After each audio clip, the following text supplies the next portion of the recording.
Good morning, বন্ধুরা, all of you. Good morning, very very good morning. আজ আমরা চলে এসেছি অ্যালকোহল ফেনল ইথার এর অ্যালকোহল পার্টটা আগের দিন আমরা যথারীতি বুঝিয়েছিলাম আপ টু লুকাস রিয়েজেন্ট। আজকে আমরা ফেনলটা শুরু করব।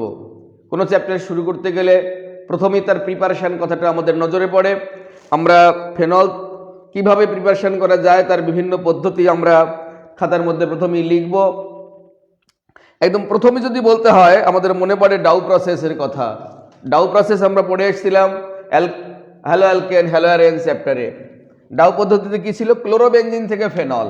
Process number 1 chlorobenzene. এখানে যদি আমরা dilute sodium hydroxide 350 degree centigrade temperature 300 ATM দিই, তাহলে পরে এটা হয়ে যাবে ONA। ফেনল তার অক্সাইড ফেনক্সাইড, ফেনল ফেন, এটা ফিনাইল, ফেন তার অক্সাইড ফেনক্সাইড, কে বানালো? সোডিয়াম, তাই নাম হলো সোডিয়াম ফেনক্সাইড। একে অম্লায়িত করতে হবে, H+ করলেই আমরা ফেনল পাবো। কখনো কখনো H+টা এই স্টেপের মধ্যেই দিয়ে দেওয়া যায়। নিচে আমরা H+ দিলাম, একবারই আমরা ফেনল প্রোডাকশন লিখতে পারতাম। এটাই ফেনল হলো 1 নম্বর প্রসেস। 2 নম্বর অ্যানিলিন থেকে শুরু করি বা নাইট্রোবেনজিন থেকে শুরু করি। ফেনল নাইট্রোবেনজিন, একে বিজারণ করো SN কনসেন্ট্রেটেড HCl দেওয়ার সঙ্গে সঙ্গে NO টা হয়ে যাবে NH2। কারণ বিজারণ মানে অক্সিজেন সরিয়ে হাইড্রোজেন যুক্ত হবে, বিজারণ মানে হাইড্রোজেন যুক্ত হওয়া, এটার নাম অ্যানিলিন। এবার ডায়াজো বিক্রিয়া করতে হবে NaNO2 ডাইলুট HCl 0 থেকে 5 ডিগ্রি, এর নাম ডায়াজো বিক্রিয়া। রিঅ্যাকশনটার নাম ডায়াজো বিক্রিয়া করলে হয়ে যাবে N2+ Cl-। বিজ্ঞানী প্রিস্টলি এবং শিলে যখন নাইট্রোজেন আবিষ্কার করেছিলেন তখন নাইট্রোজেনের নাম রেখেছিলেন অ্যাজো। তাই দুটো অ্যাজো আছে, এই যে N2 মানে দুটো অ্যাজো, ডাই অ্যাজো, তার ক্লোরাইড ডায়াজোনিয়াম ক্লোরাইড। বেনজিনের উপর আছে তাই প্রথম নামটা হবে benzene diazonium chloride. Benzene diazonium chloride. এটাকে যদি আদ্র বিশ্লেষণ করো H3O+ দাও তাহলে ফেনল হয়ে যাবে, এখানে OH ঢুকে পড়বে। এ খুব ভালো লিভিং গ্রুপ, বেরিয়ে যায়, কিছু বলার আগেই বেরিয়ে যায়। আমরা 2 নম্বর পদ্ধতি হয়ে গেল। এবার পদ্ধতি নাম্বার 3 বেনজিনকে সালফোনেশন করব। নাইট্রেশন তো হলো, একদম সরাসরি বেনজিন থেকে এগিয়ে আসলাম। বেনজিনকে সালফোনেশন H2SO4 উৎপন্ন হবে SO3H, benzene sulphonic acid, benzene sulphonic acid. Further যদি আবার আমরা H2SO4 দিই বা সোডিয়াম হাইড্রোক্সাইড দিয়ে দিই NaOH, এই হাইড্রোজেনটা সরে যাবে SO3Na, benzene sodium sulphonate, further sodium hydroxide দেব, তাতে কি হবে? ONA হয়ে যাবে, ONA। NaOH দিলে পরে কি বেরিয়ে যাচ্ছে মিডিয়াম থেকে? SO2 বেরিয়ে যাচ্ছে। বেস বা ক্ষার দিয়েছি তাই একটা আম্লিক অক্সাইড বেরিয়ে যাচ্ছে। এবার একে আম্লিক মাধ্যমে মানে অ্যাসিডিফাই করতে হবে। H+, কেউ বা H3O+, কেউ বলে SO2 ঠান্ডা জল, একই তো কথা, সব মানেটা এক। তাহলে পরে সোডিয়ামের জায়গায় H+ হবে, উৎপন্ন হবে ফেনল। নেক্সট কিউমেন থেকে phenol, important to the power infinity. মনে হয় যেন কান পাতলে আজও শুনতে পাই সাগরের সেই গম্ভীর কল্লোল যেন ডেকে বলছে তোমরা আবার এসো। তার মানে কিউমিন থেকে ফেনল যেন প্রশ্নপত্র খুললেই যেন দেখতে পাবো এই প্রশ্নটা, এমন একটা ইম্পর্ট্যান্ট প্রশ্ন। কিউমিন থেকে ফেনল, কিউমিন থেকে ফেনল। আচ্ছা, কিউমিনের ফর্মুলা কি? বেনজিনের উপরে CH3 isopropyl benzene, isopropyl benzene. এখান থেকে কিউমিন, এটা কিউমিন বা কিউমিন। এবার আমরা এখানে অক্সিজেন ঢোকাতে পারি। 130 ডিগ্রি সেন্টিগ্রেড টেম্পারেচার, কম বেশি হতে পারে এখানে, তবে এটাই বইতে লেখা। COOH, দেখো এই যে সি আর এইচ এর মাঝখানে এই যে O2 ঢুকে গেল, O2, এটার নাম কিউমিন পারক্সাইড। যেহেতু পারক্সো বন্ড আছে তাই পারক্সাইড লেখা হলো। এবার কনসেন্ট্রেটেড H2SO4 ওই 95 থেকে 100 ডিগ্রি সেন্টিগ্রেড টেম্পারেচার ভেঙে বেরিয়ে যাবে, ফেনল হবে। OH-টা এখানে যুক্ত হবে, আর বাকি থাকে দেখো, আমরা যদি গোলটা তুলে দেই এরকম, OH-টা এখানে যুক্ত হলো আর বাকি রইল এই পার্টটা। এটা অনেক সময় যদি প্যারাগ্রাফমূলক কোশ্চেন দেয় অ্যাসিটোন, তখন বলতে পারে যাকে অ্যাসিডিফাই করলে সি নামক একটা পদার্থ উৎপন্ন হয় এবং এমন একটা পদার্থ ডি উৎপন্ন হয় যা হ্যালোফর্ম বিক্রিয়া সাড়া দেয় বা অ্যাডোফর্ম বিক্রিয়া সাড়া দেয়, অথবা যা একটা অ্যালিফেটিক কম্পাউন্ড, তখন আমরা বুঝে নেব যে বাই প্রোডাকশন হিসেবে অ্যাসিটোন রয়েছে। এটা কিউমিন থেকে ফেনল প্রডিউস হয়েছে। অনেক সময় এই জায়গায় যাওয়ার একটা রাস্তা একটু আগে থেকে যাত্রা শুরু করে। হ্যাঁ, বেনজিন থেকে ধরো এরকম ভাবেও তো শুরু করতে পারলো। বেনজিন থেকে কিউমিনে কিভাবে আসা যায়? CH3CH double bond CH2, H3PO2 দিলে পরে এখান থেকে এখানে আসা যায় বেনজিন থেকে। বেনজিন থেকে চলে আসলো এখানে, তারপরে এই যে যাত্রা শুরু করলো। ধরো এই স্টেপ তুমি জানো না, কিন্তু এইটা দেখে তো বুঝতে পারবে যে এই জিনিসটা আইসোপ্রোপাইল বেনজিন বা কিউমিন রয়েছে। অ্যানালাইসিস তো এটা দিলে এটা বুঝতে পারবো না, এইটা এই জায়গা ছাড়া আর কোথাও ইউজ হবে না, মনে রাখবে তোমরা এই কথা। আমরা তাহলে এই কটা পদ্ধতি বার করে ফেললাম ফেনল তৈরির।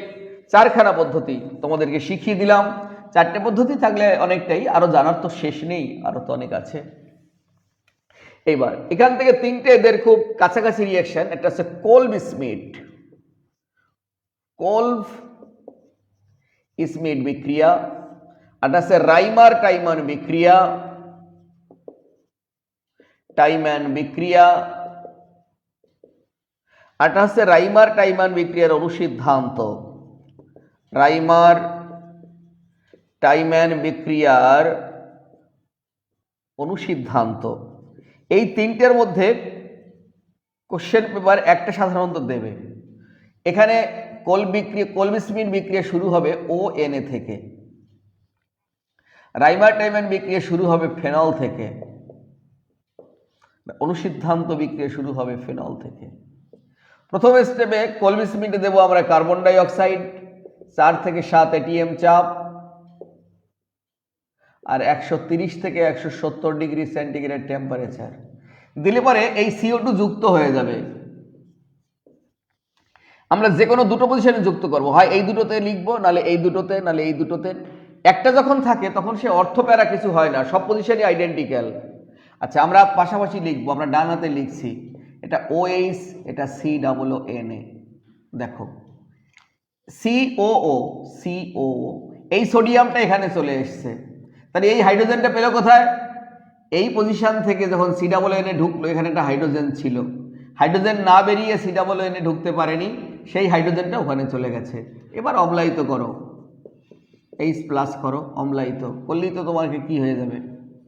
স্যালিসাইলিক অ্যাসিড, COOH হয়ে গেল। আচ্ছা, আর এটা যদি আমরা রাইমার টাইম্যান করি, আমরা দেবো ক্লোরোফর্ম, CHCl3 সোডিয়াম হাইড্রোক্সাইড। দিলে কি হবে, পাশাপাশি পজিশনে আবারে এটা ONA আর CHO। CHO হবে আমরা বুঝবো কি করে স্যার, কারণ এর মধ্যে যে ইলেকট্রোফাইলটা তৈরি হবে সেটা CCl2। CCl2 কে আর্দ্র বিশ্লেষণ করলে, এটা ডাইলুট সোডিয়াম হাইড্রোক্সাইড আছে, আর্দ্র বিশ্লেষণ করলে হয় অ্যালডিহাইড না হলে কিটোন হয়। এখানে তো কোনো আর নেই, তাই অ্যালডিহাইড হবে। একটা যদি কোথাও ক্লোরিন থাকে তাকে আর্দ্র বিশ্লেষণ করলে অ্যালকোহল, দুটো ক্লোরিন যদি মাঝখানে থাকে তাহলে কিটোন, প্রান্তের দিকে থাকলে অ্যালডিহাইড, তিনটে যদি কোনো ক্লোরিন থাকে তাকে আর্দ্র বিশ্লেষণ করলে অ্যাসিড হয়। এটা আমরা আবারও বলবো, পরে আমাদের এটা আছে, আমাদের অফলাইনে ক্লাস এটা নিয়ে ডিটেলস বলবো। এখানে আটকে গেছে তাই আমি একটু বলে গেলাম। তাহলে এখানে দুটো ক্লোরিন আছে তাই এটা CHO হলো। এবার অম্লায়িত করলে এখানে OH হয়ে যাবে, H প্লাস, এটা OH হবে, এটা তো CHO, এর নাম স্যালিসাইলডিহাইড। এবার একটা এখানে CCl4 নিয়েছি, যখন একটা ক্লোরিন বেশি নিয়েছি তাই এখানে অ্যাসিড হয়ে যাবে, OH COON, অ্যাসিড হয়ে গেল। স্যার এবার সোডিয়ামটা, আগের বার সোডিয়ামটা এখানে দিলেন, এবার সোডিয়ামটা এখানে দিলেন কেন, কারণ COOHটা OH থেকে বেশি আম্লিক, তাই সোডিয়াম স্বার্থবাদী, OH এ না ঢুকে COOH এর মধ্যে ঢুকে বসে আছে। আবার সেই অম্লায়িত করো,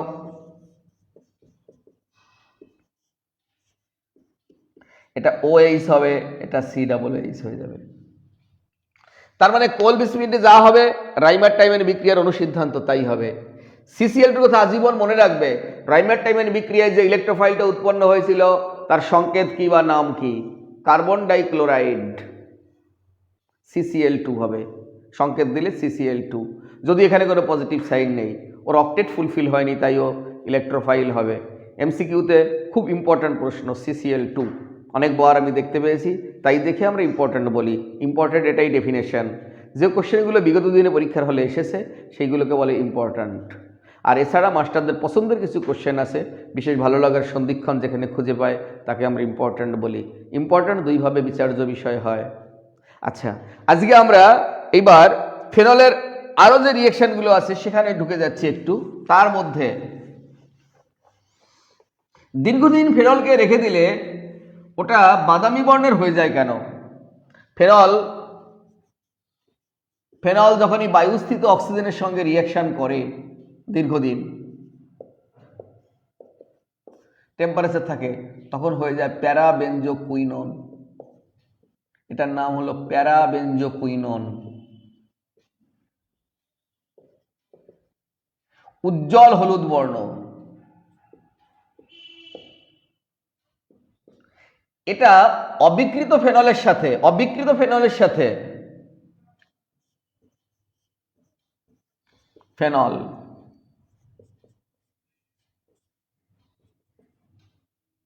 ফেনল দুই অণু ফেনলের সাথে আন্তঃআণবিক হাইড্রোজেন বন্ধনে জড়িয়ে পড়ে, এটা হয়ে যায়। তাহলে এটা একাধারে এটার নাম প্যারাবেনজোকুইনন আর এটার নাম ফেনল, এটার নাম প্যারাবেনজোকুইনন আর এটার নাম ফেনল। এই একসঙ্গে এই যৌগটাকে বলা হয় ফেনকুইনন, মানে ফেনল থেকে ফেন, প্যারাবেনজোকুইনন থেকে কুইনন নেওয়া হয়েছে, ফেনকুইনন। এরকম হয়। যেমন আমার ছেলের নাম শাহিওয়ান, আমার মধ্যে লিটারেচার সেন্স এবং সাহিত্য সেন্স একইভাবে চলে, এটা মানুষ বলে, তাই এর নাম রেখেছি সাহিত্য থেকে শাহী, রসায়ন থেকে অন, শাহিয়ন। Europe plus Asia, Eurasia.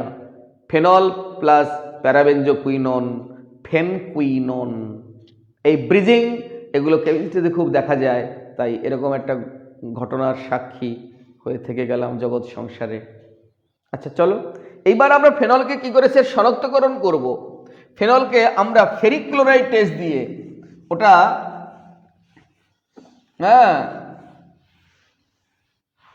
প্যারাবেনজোকুইননটা এটা হয় পিঙ্ক কালার, ধীরে ধীরে যে কোনো পিঙ্ক বাদামি হয়ে যায় আস্তে আস্তে।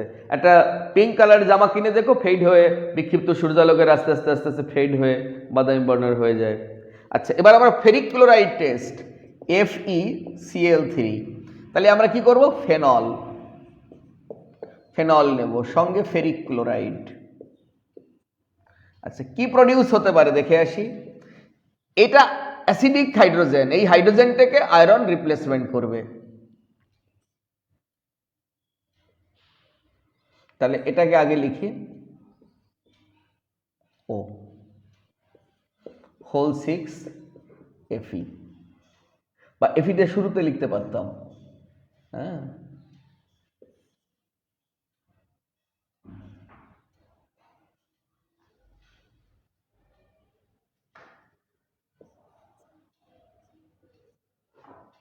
-3, তার কারণ এর আছে +3 আর এর আছে -6, যোগ করলে কত হবে? -3, 3HCl 3H+, এরকম একটা কম্পাউন্ড হতে পারে। এটা 6, 3টে ক্লোরিন 3টে ক্লোরিন, 3 আর 3 6টা হাইড্রোজেন, 6টা হাইড্রোজেন, এরকমই হবে। এটা বর্ণটা সবসময় মনে রাখবে, এই বর্ণটা হচ্ছে বেগুনি বর্ণ। এটা ফেরিক ক্লোরাইড টেস্ট। অ্যাসিডিক হাইড্রোজেনটাকে ধাতু তুলে দিয়েছে। আচ্ছা, এই চ্যাপ্টারে কিছু বিশেষ রিঅ্যাকশন। প্রথম হচ্ছে ফেনল বা স্যালিসাইলিক অ্যাসিড, দুজনকেই যদি আমরা জলের মাধ্যমে ব্রোমিন বা যে কোনো হ্যালোজেন দিলে পরে, ব্রোমিন বা যে কোনো হ্যালোজেন 3টে পজিশনে যুক্ত হবে। OH, এখানে ব্রোমিন, এখানে ব্রোমিন, এখানে ব্রোমিন, 2,4,6 ট্রাইব্রোমো ফেনল। তাহলে ফেনলকে যদি আমরা ফিউমিং নাইট্রিক অ্যাসিড দেই, ফিউমিং নাইট্রিক অ্যাসিড দেই, তাহলে নাইট্রো গ্রুপ ওইভাবে ঢুকে যায়। OH, NO2, NO2, NO2, এর নাম পিক্রিক অ্যাসিড। 2,4,6 tribromo phenol. আর বার্সের বিজারণটা সবার সঙ্গে চলে, এখানেও চলবে বার্সের বিজারণ। সেটা কেমন? ফেনল, সোডামাইড NaNH2 বা সোডিয়াম অ্যামোনিয়া, একই কথা, দিলে পরে 3টে বন্ধনের একটা বন্ধন উঠে যাবে। এটা হতে পারে। এটার নাম কি স্যার? সাইক্লোহেক্স 1,4-ডাইইন অন অল বা অল, সাইক্লোহেক্স 1,4-ডাইইন অন অল। 1 আর 4 নম্বরে 1 2 3 4, 4 নম্বরে ডাবল বন্ডটা আছে।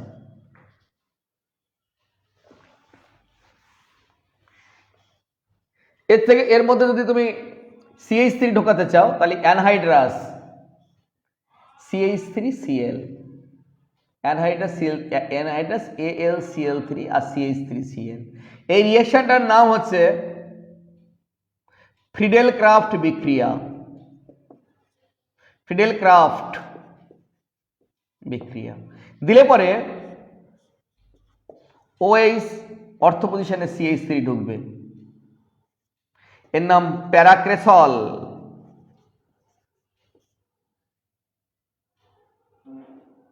এরকম অর্থ পজিশনে ঢুকলে অর্থক্রেসল, এটা সরি, এটা তো অর্থক্রেসল, অর্থ পজিশনে আছে।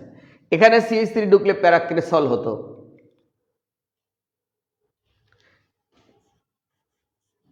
OH-টাকে কি করে আমরা তাড়িয়ে দিতে পারি? জিঙ্ক ডাস্ট, 350 ডিগ্রি সেন্টিগ্রেড তাপমাত্রা দিলে OH থাকবে না, একদম সরাসরি বেঞ্জিনে কনভার্ট হয়ে যাবে। ইম্পর্টেন্ট, প্রচন্ড ইম্পর্টেন্ট রিঅ্যাকশন। তারপরে জলের যে রিঅ্যাকশন শিখলাম, 3টে পজিশনে ব্রোমিন ঢুকবে, ভীষণ ইম্পর্টেন্ট রিঅ্যাকশন। আর ওই 3টে রিঅ্যাকশন যেটা কলবি স্মিথ, যদি এই ফেনল থেকে আমাকে 3টে রিঅ্যাকশন বাসা হয়, আমি বাঁচবো। একটা হচ্ছে কিউমিন থেকে ফেনল, আরটা ওই যে কলবি স্মিথ সাথে এক জায়গায় ছিল, আর আমি এক জায়গায় লিখে দিয়েছিলাম ওই কারণে। আর ফেরিক্লোরাইড টেস্ট দামি কথা। আর ওই যে ব্রোমিন জল, যেখানে 3টে পজিশনে ব্রোমিন ঢুকে যাবে। ফেনল কেন আম্লিক? ইম্পর্টেন্ট প্রশ্ন। ফেনল কেন আম্লিক? ফেনলের 5টা রেজোন্যান্স গঠন দেখা যায়, দেখে নাও। ফেনল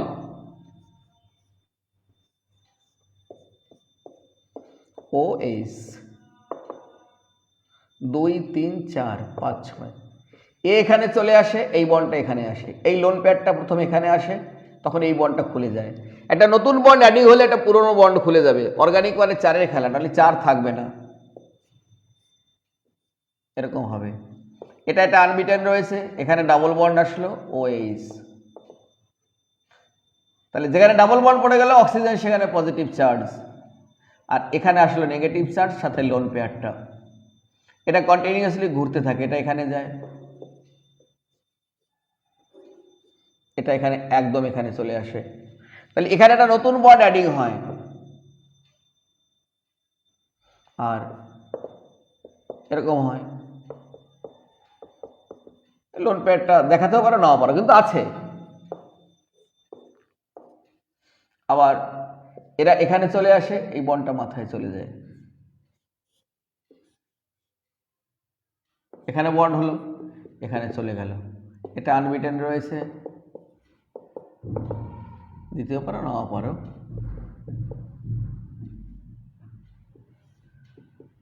এটা উঠে চলে যায়।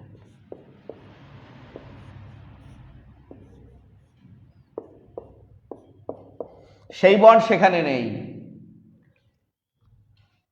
তড়িৎ ঋণাত্মক মৌল ফেনল,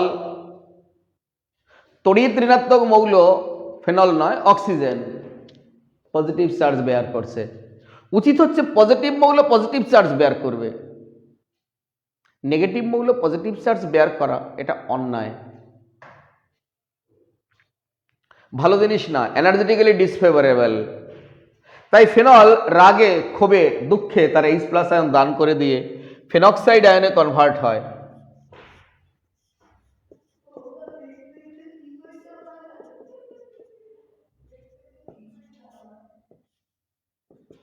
ও মাইনাস হয়ে যায়, ফেন অক্সাইড। এরও এরকম রেজোন্যান্স দেখা যায়, স্থায়ী হয়, মানে এখানে যেমন ও অস্থায়ী, এখানে আসলে স্থায়ী। তাই কি করবে? অস্থায়ী থাকবে না স্থায়ী হবে? স্থায়ী হবে, তাই এখানে চলে আসে। আর এখানে আসতে হলে ওকে H+ আয়ন দান করে আসতে হয়। H+ আয়ন দান করে যারা, তাদেরকে আমরা অ্যাসিড বলি, তাই ফেনল অ্যাসিড লেখা আছে ভালো করে। এখানে আমার সুন্দর একটা উপমা আছে। একটা বসন্তের পড়ন্ত বিকালে সূর্য যখন তার লালাবীর ছড়িয়ে দিয়েছে, ঠিক এমন সময় কোন এক অপরূপ সুন্দরী সদ্য বিবাহিতা, সদ্য বিধবা, প্যাথেটিক, এর সাদা থানে, থান কাপড়, সাদা থান পরে থাকে, থানে আলতো করে লালাবীর ছড়িয়ে দিলে তৎকালীন সমাজ ব্যবস্থার চোখে যতটা দৃষ্টিকটু, ফেনলের অক্সিজেনের মাথায় পজিটিভ চার্জ বহন করা ঠিক ততটাই দৃষ্টিকটু। তাই ফেনল H+ আয়ন দান করে দেয় এবং আম্লিকতার পরিচয় দেয়। এই কারণে ফেনল আম্লিক। আজ আর নয় ভাই পথিক, পরের দিন আবার দেখা হবে।